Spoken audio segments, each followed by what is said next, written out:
And now I'm introducing to you Aline Brown, Executive Director of the Angelman Syndrome Foundation.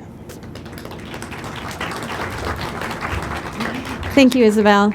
I just wanted to say a few words of welcome to all of you this morning. It is fantastic to see so many people here. We're thrilled to be here in the Chicago area in Schaumburg. As many of you know, Aurora, Illinois is the national headquarters for the Angelman Syndrome Foundation. But coming to Chicago is a wonderful vacation and time for all of us to be together as one Angelman family, one Angelman community. You are all part of a very, very exciting meeting. There are so many fantastic things that are happening with the resources that the foundation is offering. But I think a lot of the excitement this year really stems from what's happening in the research world. And this evening you will get a chance to hear directly from those researchers from the pharmaceutical and biotech companies. So please make sure to attend that session this evening. I just want to say how very, very happy I am to see so many of you here taking part in this conference. If you didn't know this already, this conference is the largest educational gathering specific to Angelman syndrome in the world, and you are all a part of that. So there are over 700 attendees, I think over 750 attendees at this meeting this week. So as a mother, a mom to a wonderful daughter who is 24 years old that has Angelman syndrome, I've attended many conferences, and whether this is your first conference or whether you've attended a number of conferences, there is something for everybody at this conference. You will learn so much, not only here in the sessions, but from the families that you talk with in the hallways and in the other networking sessions that we have.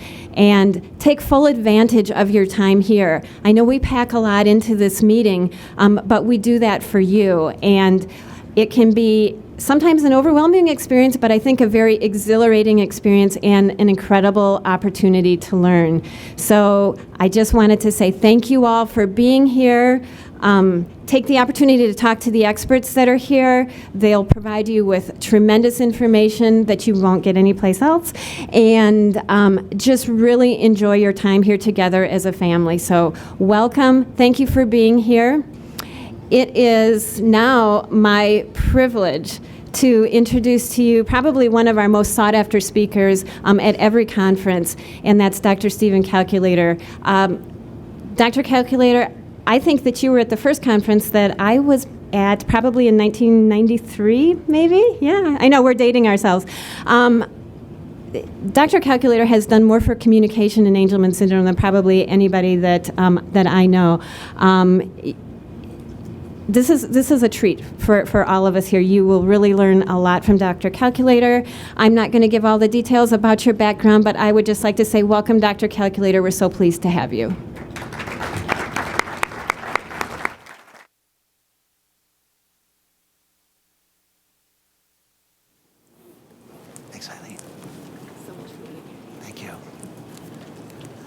Yeah, 1983, that's sort of scary.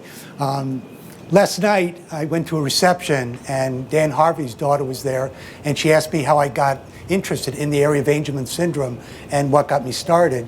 And it was at a conference. I was, and I still am, a professor in the Department of Communication Sciences and Disorders at the University of New Hampshire.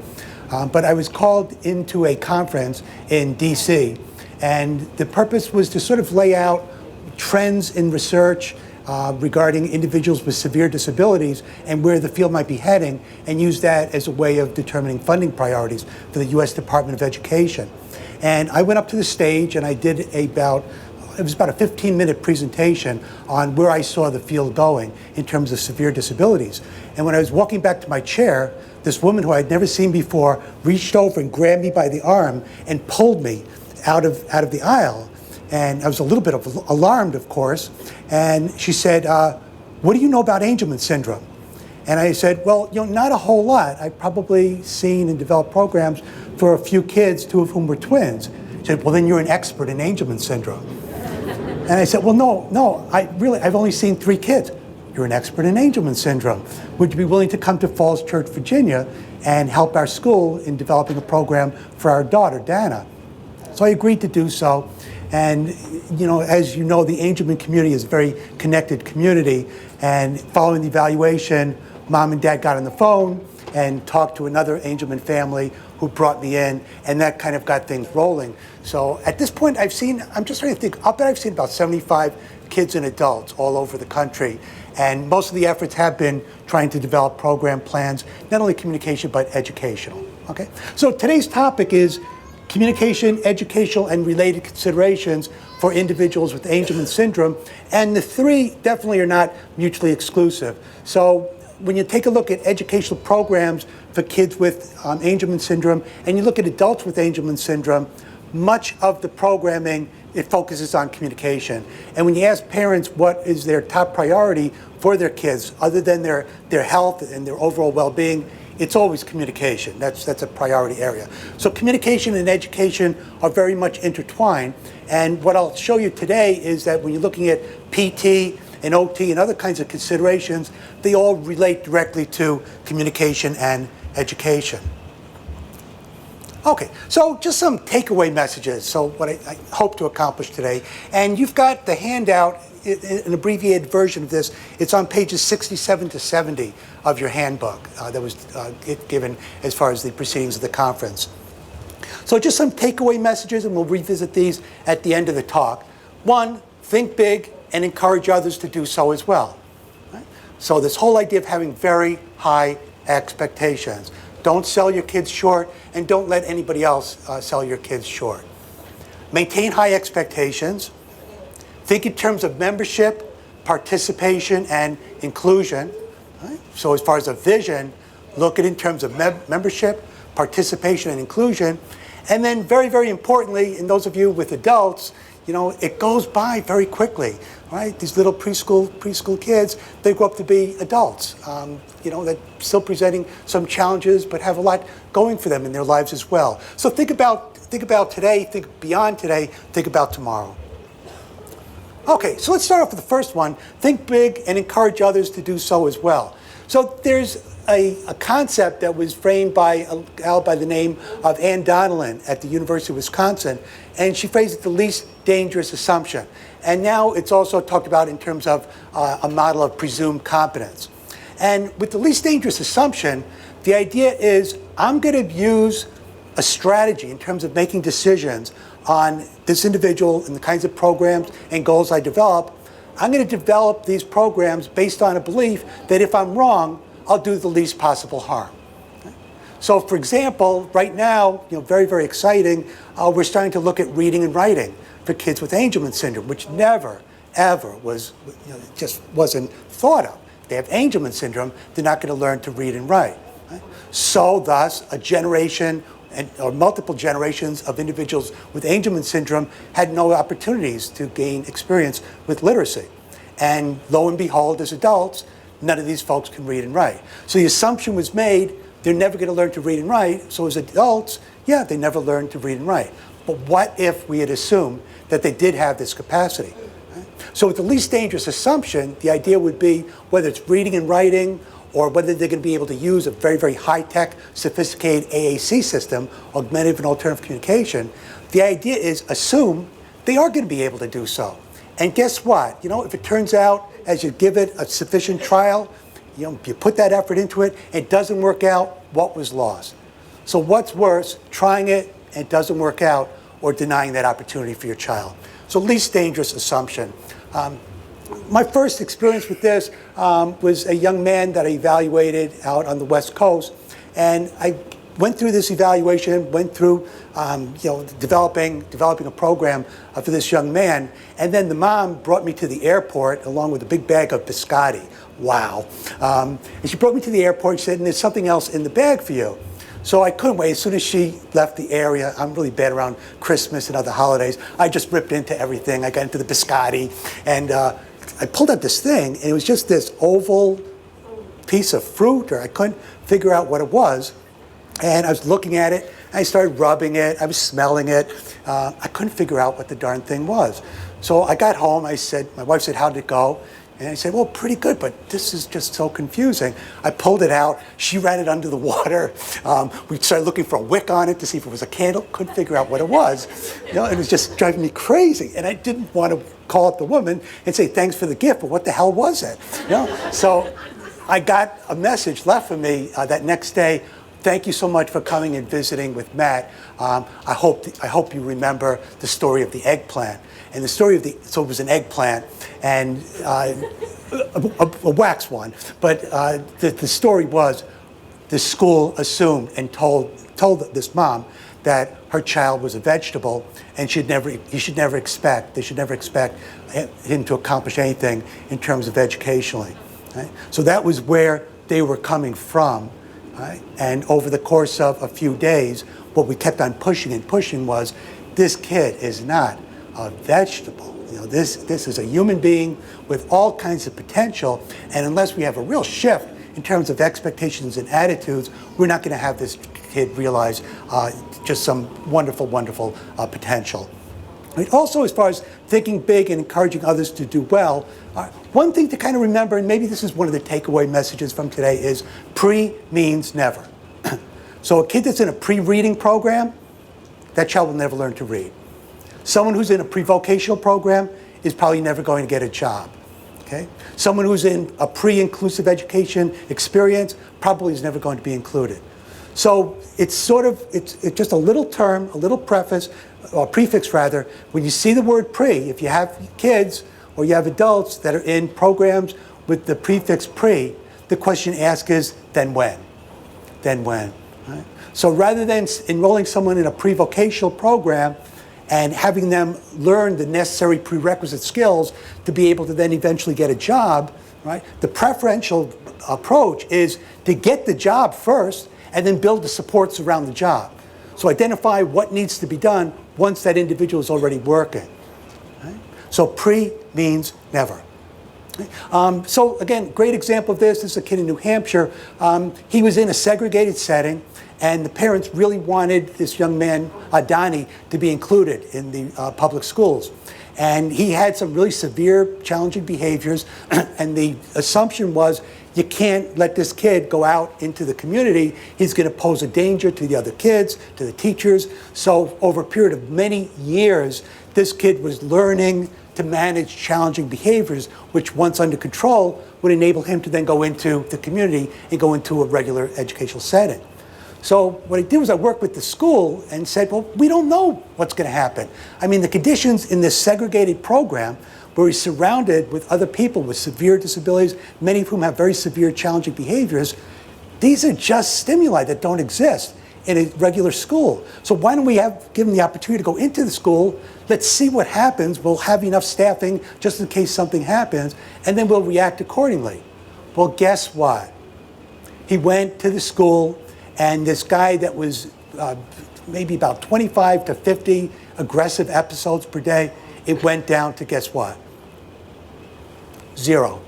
There were no episodes. There was no challenging behavior in the one environment. They were so contingent on the types of stimuli that were available in that segregated setting.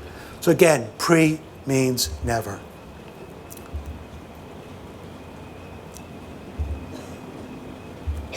Okay.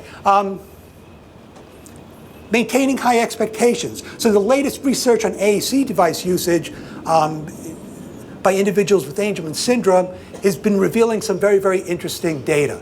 So I've looked at well over 100 families with kids that are using high-tech AAC devices. And again, for many of these kids, right, or not these kids because they were using high-tech devices, many other kids and adults with Angelman Syndrome, the idea is give them a very, very simple device, give them a non-electronic communication aid, and once they learn to use this very, very simple system, eventually they'll transition to a high-tech device. Right? And what the research demonstrated was kids with really significant, really large deletions are using high-tech devices very, very effectively. So let me give you an example of a pre means never. And I did this at another workshop. I'll give you a sort of a streamlined version of it. Okay? I'm going to give you an opportunity to talk about what you hope to learn at the conference over the next couple of days. Right? And you're going to be able to share that with the person sitting beside you. Right? So you're going to engage in a quick conversation. So in order to engage in that conversation, you're going to remove the ability to speak. You're not going to be able to sign. You're not going to be able to nod yes and no. You're not going to be able to produce any conventional gestures. What you're going to do is you're going to rely upon 4 words in front of you. Right? So if you have a piece of paper, or one of your pair has a piece of paper, write down the 4 words that you want to use to engage in a conversation about the conference. And I'll give you 30 seconds to do that.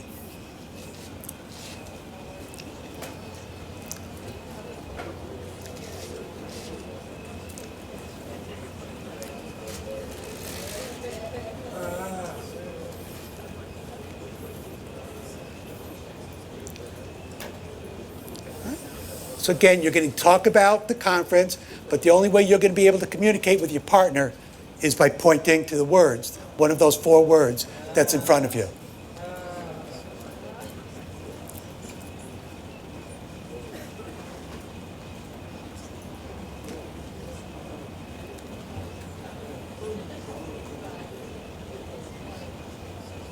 All right, time.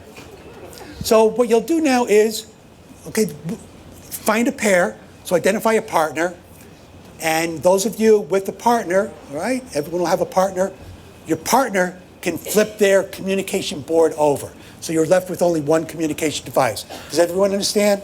So right now, 100% of the people have communication devices. Let's whittle it down to 50%. So the person that has the communication display, that's your method of communicating with the person that you're partnering with. They're your communication partner. They can speak. So speakers, engage your partner in interaction. Again, the topic is, and the way to start off is, the partner can turn to the individual with the 4 symbols or the 4 pictures or the 4 words and say to them, what do you hope to have happen at the conference? Why don't you start off with that? What do you hope to accomplish at the conference? Go.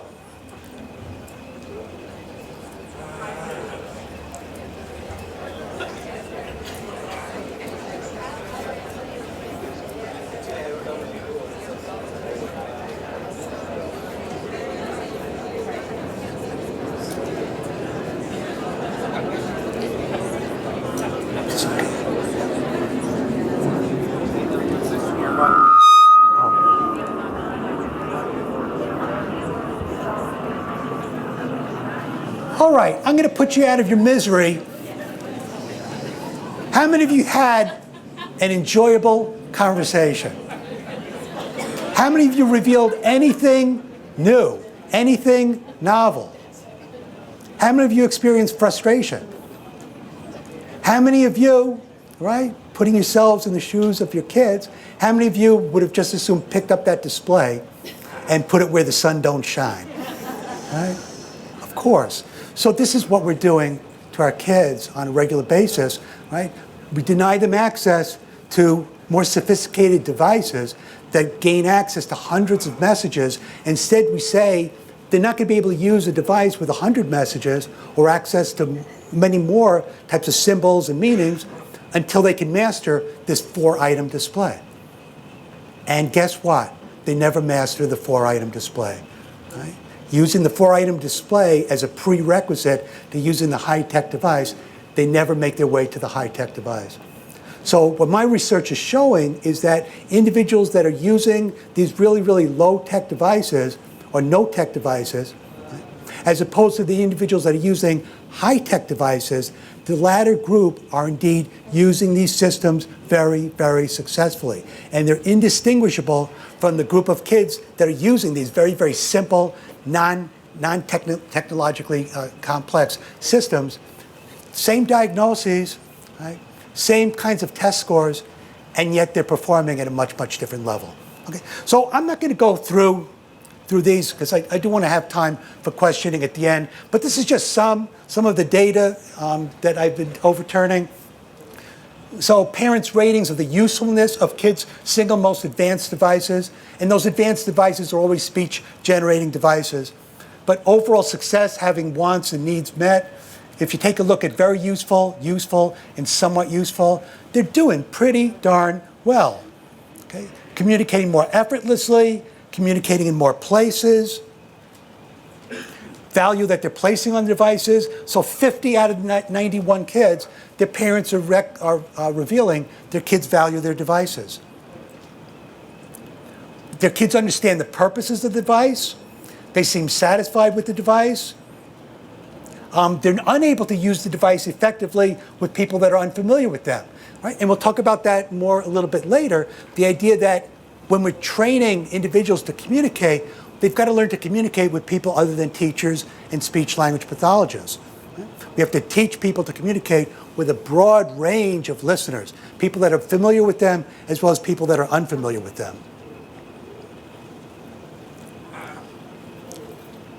They are more likely to be understood when they use the device instead of other methods of communication, vocalizations, gestures, physically pulling people around the room. Right. And again, I'm just going to go through these quickly because I want to leave time for questions at the end. But what the data demonstrates very, very convincingly is that individuals learn to use these high-tech devices. They use them effectively. They use them relatively efficiently. And they use them longitudinally. So when you took a look at the length of time they had been on a particular device, the vast majority of these individuals had been using devices up to 3 years. Right? So it was very, very encouraging results. Right. Second takeaway message was the idea of thinking in terms of membership, participation, and inclusion. And when I talk with parents of kids with Angelman syndrome, these are always things that parents talk about. So when I talk with parents and I ask them, what are your dreams for your kids? Right? So, your child is 3 and they've been picked up as far as the educational system, or they've been picked up since early intervention. Right? What do you want? I mean, what's going to be a successful outcome for you, for your kids? Right? And what do they say? So let me phrase it differently. What are your dreams for your kids? So just think about that a little bit. So by the time my kid turns 21, or if I've got an adult who's 21, before I pass away, right, and my child goes on living without me, what are my dreams for my kid? So why don't you put in your head, right, or put on paper 3 dreams. What do you want? What's going to be a successful outcome of school? 21 years of school. 15 years of school. What's a successful outcome? What's your dream? So what's your dream? Anybody? What's your dream? So as an adult, my child will be an honored and valued member, be an honored and valued member of their community, of society. What else? Yeah. Say again louder. To be able to communicate with others. So be able to develop relationships, friendships, again, a good quality of life. Yeah, a couple more. Internal happiness. Say it real loud. Internal Happiness. They're going to be happy. They're going to be content. They'll have a good quality of life. One more. Yeah. To be able to hold a job. Be able to hold a job. Okay? All right. So those of you that are parents not only of a child with Angelman syndrome, right, those of you that also have, there's a sibling in the picture without Angelman syndrome, for them, what's your dream? It's no different. It's no different, right? You want your kids to have jobs, right? You want them to be productive members of society, right? You want to have other people in their lives, right? So when we're talking about kids with Angelman, sometimes we use a completely different set of standards, right? But it's much more helpful to use just a typical model, right? The similarities far overwhelm the differences when we're talking about individuals with Angelman syndrome and typically developing folks. Right? What they're doing, what we're expecting them to get out of an education, and how they're going to be performing as adults, it's indistinguishable from the path that's followed by typically developing individuals. Okay.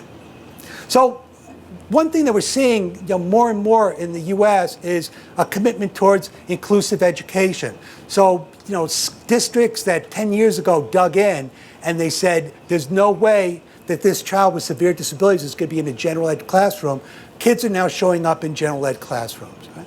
The problem is the folks that are in those gen ed classrooms are oftentimes clueless as to how to include these kids in these various programs.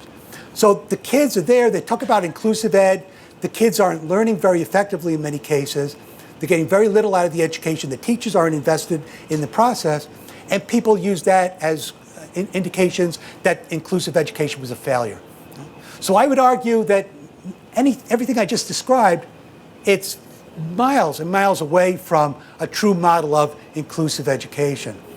So when kids are truly included, they're members. They're part of that classroom. They have educational expectations. Their educational needs are being met. Teachers are buying in. Teachers are participating in the learning of that child. There's collaboration between regular educators and special educators. The teachers' needs are being met in terms of training and support, as well as the kids. So there are all kinds of benchmarks that we can tick off, right, as far as a good program in terms of inclusive education. So merely taking a child, right, and launching them into a gen ed classroom, it's no indication, there's no assurance that that child is indeed being included. Perfect example of this is a kid in New Hampshire, and it was Valentine's Day. And it was a first grade classroom, and it started off the day, and there was just a buzz. Everybody was so excited in the classroom, and I was there consulting on this student. It was the first time I was observing this student, and this is a kid with Angelman Syndrome. And the teacher said, I know you're all excited, so let's get it out of the way. All right, you can exchange your Valentines. So all the kids came in with these bags of Valentines, and guess who walked away with 0 Valentines? They didn't consider this child a member of the class. The child was not a member of the class. There was a chart up in the room that had duties and chores of the classroom. The kid's name wasn't on the chart. Line leader, the kid's name was never on the chart. So this child was not a member, right? They were allegedly included in this classroom, but there was no inclusion taking place, right? This child was on a little island within that particular classroom. Right? And you contrast that with other situations. Another child I know in New Hampshire that is now in 2nd grade, right? And this child is a full member of her classroom. Right? She is treated as a peer. The teachers invested in this child's learning. There's collaboration between general educators and special educators. Her educational needs are being met. People have the highest of expectations for this little girl, and she's achieving way beyond what anybody would have expected a year ago, or a couple of years ago. Okay, so sometimes these kids are referred to as our special visitors, right? Well, today, class, we have a very, very special visitor with us today. And it's a kid with Angelman Syndrome that's coming in, he's parachuting in for 30 minutes, only to be taken away and brought out at the end of the 30 seconds. So the kid has to be a full participating member. Again, membership, participation, and inclusion in order to say this is really, really, in the spirit of what is meant. So there's a little guy from New York State, Peru, New York, Aiden, and he's fully included. And you talk about, well, what about the resources in a tiny town? What I have found is there's no relationship whatsoever between the size of a school budget or a special education budget and the quality of services that our kids are receiving. There's no relationship whatsoever. This kid is in a farming community with a very, very small budget and has been fully included since he was a preschooler. Right? And here he is with a little girl in class. It's shared storybook reading, and they're engaging in this wonderful, wonderful little interaction. And we'll look at them in just more in a little bit. Okay. So we talk about, again, membership, participation, and inclusion. This is something I would encourage all of you to do at your next IEP meeting. Right? Or if you've got an adult child with Angelman Syndrome, next time you're getting together with the program staff, this is an illustration. It's a graphic that is extremely powerful. Right? And some of you have heard me talk about this in the past. And if we had the time, I'd take you through the whole process. But let's just kind of do the express train version of this. So what we would do is, so you've got a little child, there's a little boy, he's 8 years of age, his name is Noah. Right? So you would put your child's name in the center. So there's Noah. Then you go out, and as you can see, there are 1, 2, 3, 4 rungs. Right? There are 4 boxes. So in those 4 boxes, what you would do is you would talk with the teacher, the special ed teacher, the paraprofessional. You would be there, your wife or husband would be there, maybe a sibling would be at the meeting, and together you would identify, well, who are 4 very, very important people in Noah's life?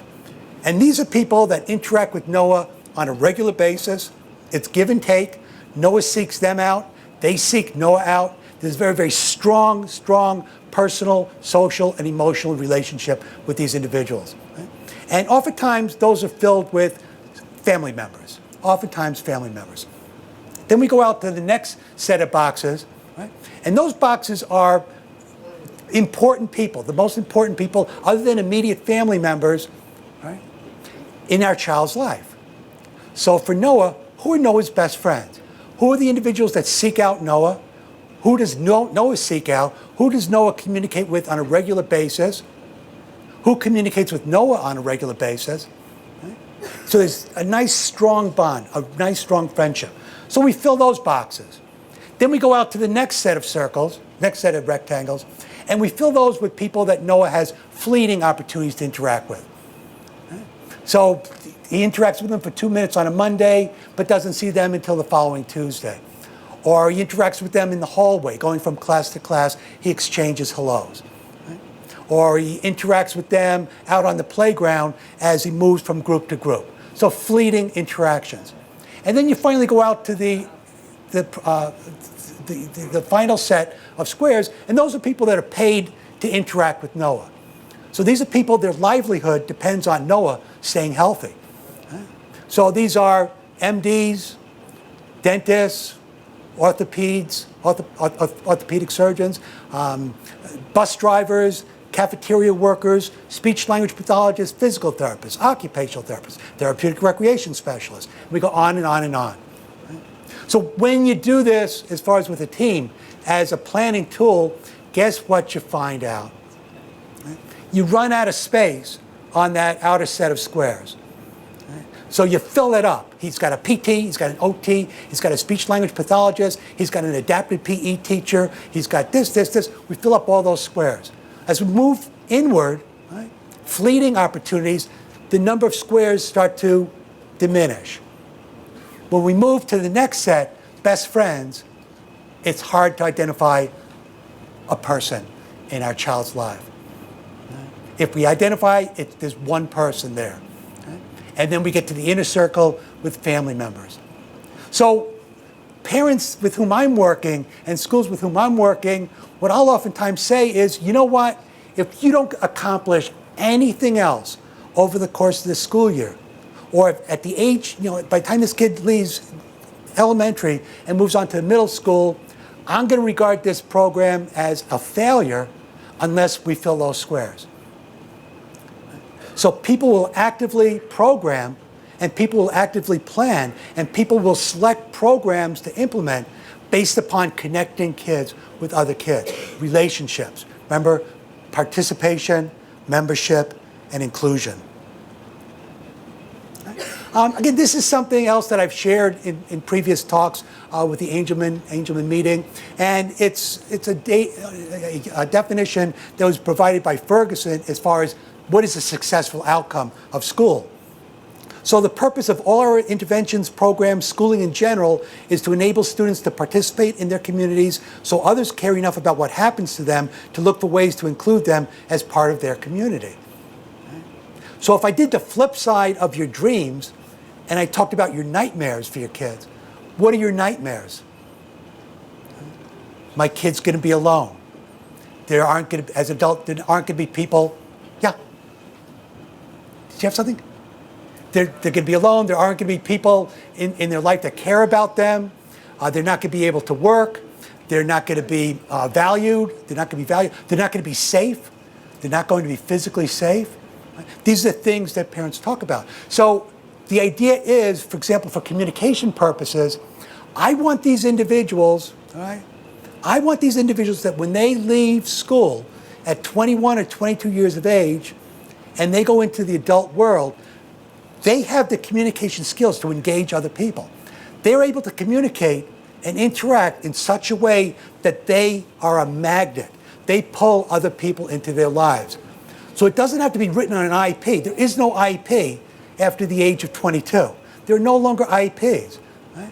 The person that's monitoring the IEP is your kid. Right? They're there. They're in that setting. So they've got to have the communication and other skills that are necessary, that other people care about what's happening. People on their own, they voluntarily involve this student. Another child from New Hampshire, he's in little town, again, little town, little budget, Somersworth, New Hampshire.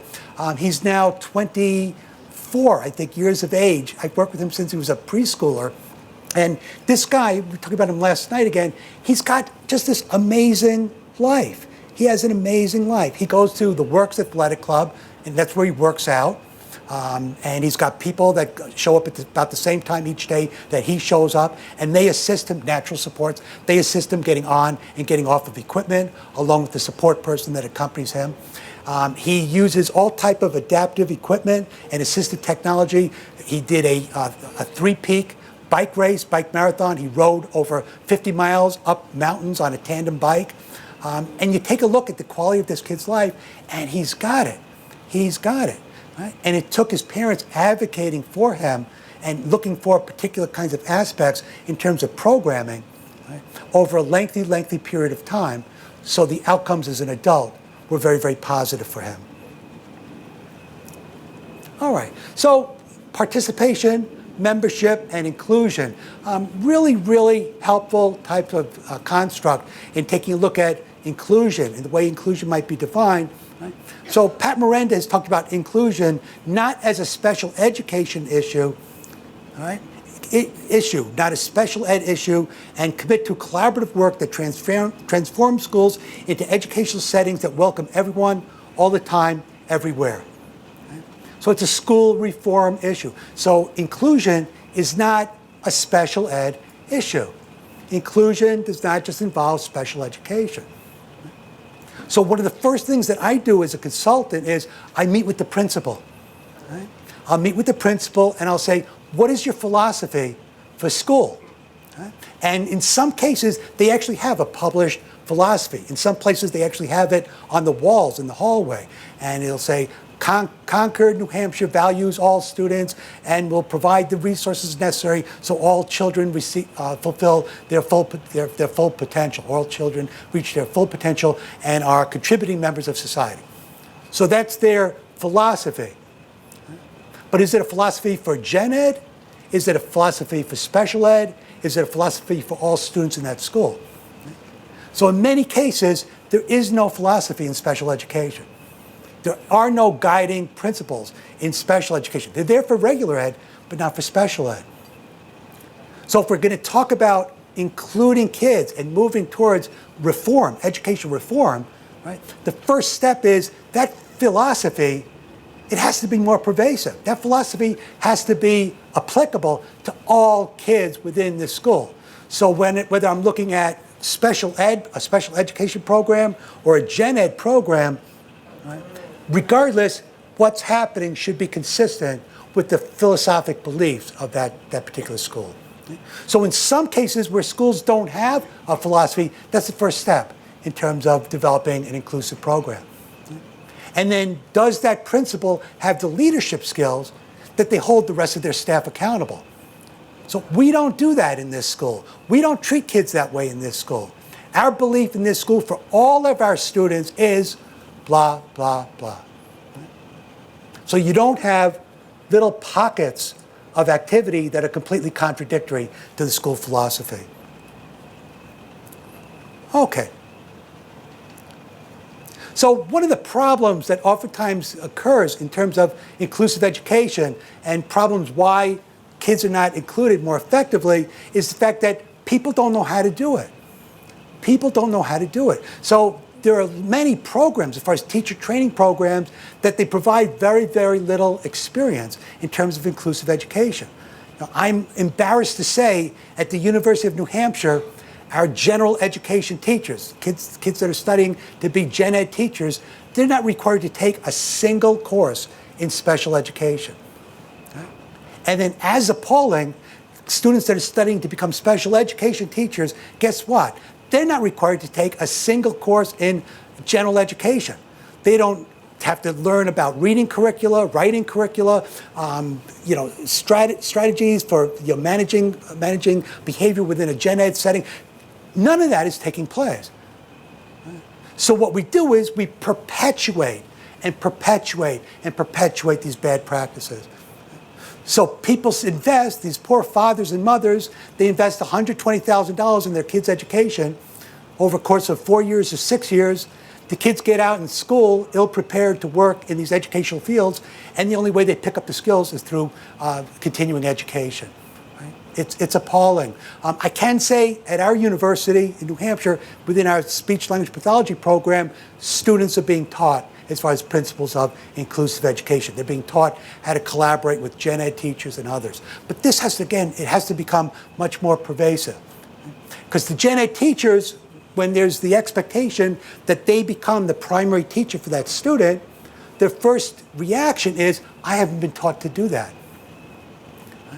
So again, for many of the kids that are included but not really, they're going into the gen ed classroom, but the curriculum is totally developed by the special ed teacher. It's monitored by the special ed teacher. It's modified by the general education, by the special education teacher. And if you ask the team who is the primary teacher, they would say it's the special ed teacher. If it's true inclusion, Noah's classroom teacher is the same teacher as the other 22 kids in that gen ed classroom. They're taking the responsibility for the kids' learning, but they're receiving the kinds of supports they need to be able to address those needs, including personnel within that classroom. Okay, another principle as far as membership, participation, inclusion, the idea of a zero exclusion criteria. So again, everybody is a candidate for inclusive education. There are no prerequisites to including a student. There are no prerequisites. And Donnie was the child we talked about a little bit earlier as far as the behaviors that are interfering with placing him in a gen ed program in his community. Okay. Another takeaway message that we started with is the idea of thinking beyond today and thinking about tomorrow. So having a vision for your child. Right? And we talked a little bit about this a few minutes ago, but asking the question, what is a successful outcome for school? Right? So instead of talking about whether your child is going to have a BM twice a day or 3 times a day, right? Why not talk about where's it going to be 5 years from now? Where is it going to be 10 years from now? What's important? Where do I see my child 10 years from now? What's my vision?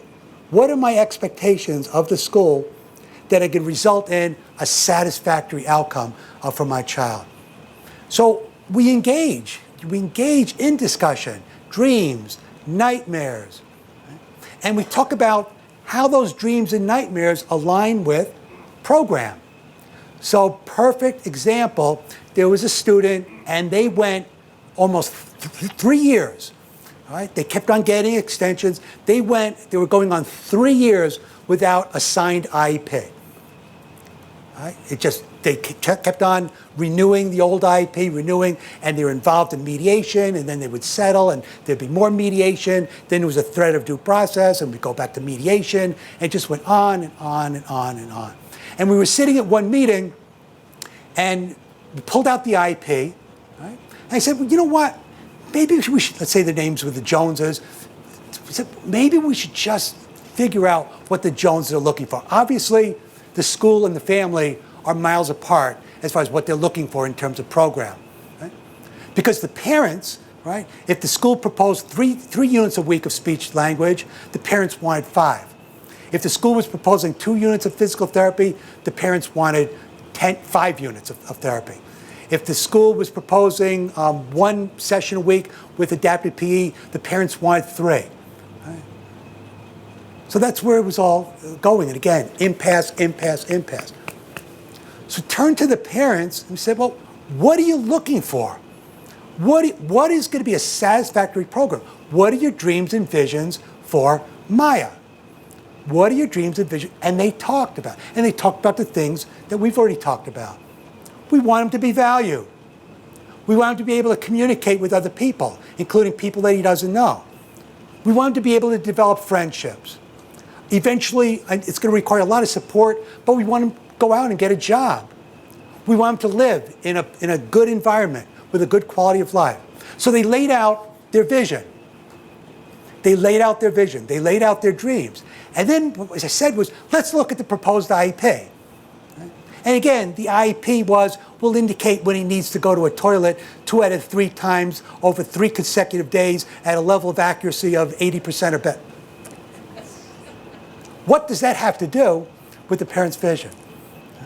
So we went item by item, all right? And at the proposed IEP, I'm not exaggerating, it must have had 40 objectives, easily 40 objectives, easily. By the time the meeting was over, the IEP had been whittled down to about a half a dozen objectives.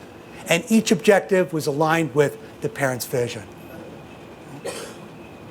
And there was closure. And there was closure. Okay. A little bit more. All students are presumed competent to learn gen ed curriculum. So the curriculum for a child with special needs can be the same curriculum that's being followed by kids in gen ed. Right? The difference is the curriculum has to be modified. The goals for a particular student may be different. What they get out of that curriculum may be very different than what another child is getting out of that curriculum. But the idea is the curriculum is applicable to all of the students. Right? These other ones we've already talked about. Right. So how do we implement this? What does it look like? So let's look at it in terms of assessment, and let's look at it in terms of intervention. So the first thing I would really call your attention to is be wary of standardized tests. Be wary of standardized tests. Right? When folks are saying that they're going to use a series of standardized tests, your radar should go up. As far as, well, what's the purpose of these tests? How are these tests being used? How are they relevant? What information are they going to be able to provide that's going to be useful? It's going to have implications for how people work with our kid and the kinds of goals that we have for our kid. What's the relevance of this particular test? What is it testing? What's it going to tell us, and how are the results going to be used? So intelligence testing, communication testing, etc., with standardized tests. And the issue is the validity. Are they really measuring what we think they're measuring? So kids with Angelman Syndrome, right? I mean, one of the things that's always talked about, the only thing that they're consistent with is their inconsistencies. They're consistently inconsistent. Right? And one way that shows up is parents oftentimes, right, the school talks about what they're going to work on with their kid. How many of you had this happen to you? The school lays out the objectives, and you sit there very politely, and you agree to the objectives, but in the back of your head, what's sticking is, she already does that. How many of you had that experience? Right? Yeah. So they're going to be working on this skill, but she uses it at home, inconsistently, but we're already seeing it at home. Work on something else then. Work on something else. But a standardized test and the way it's administered, it doesn't reflect the situation that's occurring at the home. So the skill is not observed in the school setting that is observed in the home setting. And because of that, it's worked on within the school. And it gets almost comical because sometimes I've seen situations where school people will admit to that, and what they'll say is, yes, we acknowledge, because in few cases, we've had the parents actually videotape the kids demonstrating these skills and then bring them to the team to show, look, she does it. And on a few occasions, what's happened is the school team will then say, yes, that's well and good, but we wanted to be able to demonstrate it consistently at school. So think about that. She's got to be able to demonstrate consistently at school. What relevance is that going to have at 22 years of age? School's going to be in the rearview mirror at that point in time. We don't care if she could do it at school at a 90% level of accuracy on 2 out of 3 occasions. We don't care. Right? If she's already using it in the community, she's using it in a variety of settings, she's using it with a variety of people, right, then that finding, as far as a result of testing, it has no social validity. Very, very little validity. So if you look at the standardized tests, same thing as far as program planning.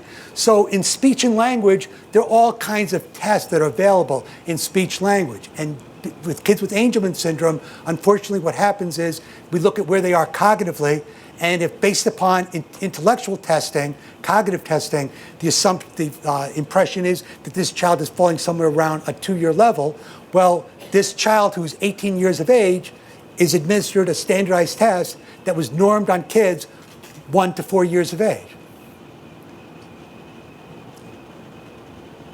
When the test was normed, they didn't have an 18-year-old kid with Angelman syndrome included in their population. So what is the relevance? What's the relationship between what we're observing with these standardized tests and how is it relevant to our individual?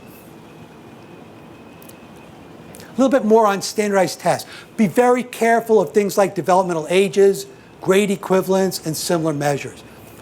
So if you have a child who's at a 3-year level in terms of expressive language, and she's 18 years of age, right, her language is probably very, very different than a child at a 3-year level that is 7 years of age.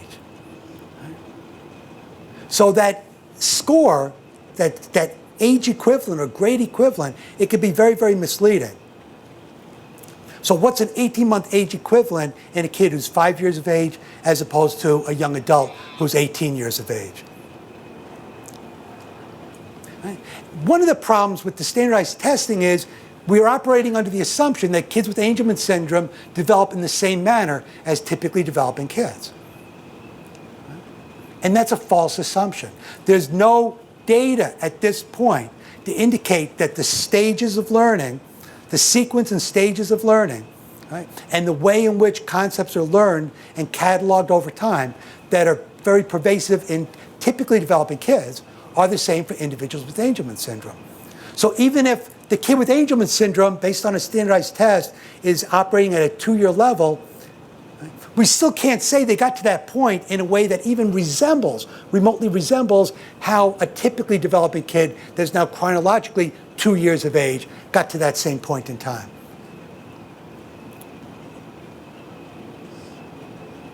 All right, so let's talk a little bit about some alternatives then to standardized testing. And by the way, I've been in a lot of situations where schools have contacted me and they'll say, we want you to assist with the 3-year evaluation. I say, well, I don't know what you mean. I say, well, we want you to do the communication part of the 3-year evaluation. And I'll say, okay, I'm really happy to do that. Then they'll ask me what I plan to do. And what I plan to do is what I'll be showing you, in the next few minutes. And I lay that out, and they'll say, well, what are you going to do as far as testing? So, well, I just told you everything that I'm going to be doing as far as testing and assessment. Well, what tests are you going to administer? I told you the tests I'm going to administer. Well, what standardized tests are you going to administer? I refuse to administer a standardized test. I refuse to. Well, by law, we're required to use a standardized test. In order for our child to qualify for services within this district, we're required to perform standardized testing. I encourage them to go to the State Department of Education, where they find out that's not the case. It's not the case. There is no state law in the state of New Hampshire that requires kids to be administered standardized tests. There is no such law. So with authentic assessment as an alternative, with authentic assessment, we're relying on procedures that provide accurate reflections of skills in relation to day-to-day functioning in the real world. And another term for that is social validity, the idea of social validity. So if we want to look at a kid's ability to use a particular vocabulary, or we're looking at the size of a vocabulary, rather than administering a test of vocabulary that includes 50 words that have no relevance to our kid whatsoever, and they'll never be exposed to them, and they'll likely never use them, they're just not relevant to them. Instead, what we might look at is the vocabulary that they use and they need to use for their immediate and future needs. Immediate and future experiences. Social validity. So we administer tests, we use tests that provide insight into why our kid is performing as they presently are, And what are the implications? What might we do with them in terms of moving them along developmentally? So standardized tests we regard as snapshots. So when I administer a standardized test on Tuesday, July 13th, 2015, right, all we know is that's how that child performed in that particular session, in that therapeutic setting, with that examiner that she'd never met before, on a day where she didn't have breakfast, on a morning following a night where neither she nor her parents got any sleep whatsoever. And here's the score. It's a snapshot. And how dangerous if, based on that snapshot, we use that as a basis to develop something like an IP. So again, authentic assessment, we look at authentic assessment over time. Right? It's not going to be a single evaluation. We're not going to get a single isolated point in time. We're going to get a set of examples of performance under different types of circumstances that reflect the real world. Authentic assessment. So we're measuring true capabilities and needs. True capabilities and needs. So one way that that's picked up when we talk about AAC, augmentative and alternative communication, is when we do things like feature matching. Right? So that's a term some of you are probably familiar with, feature matching. So with feature matching, what you do is you catalog the skills of that student. So you look at them in terms of their gross motor, their fine motor skills, their vision, their hearing, their communication skills, their social skills, behaviorally what's going on. We catalog all of the skills of that individual, all the capabilities. Right? Everything that they're able to do as far as in the real world. And then what we do is we feature match. We match those capabilities to what is available through technology. So with any particular AAC device, a particular AAC device may require specific skills, specific capabilities. So based upon capabilities and needs, and those that are missing, those that can be taught, right, we use that as a primary way of identifying technology that might be able to support education.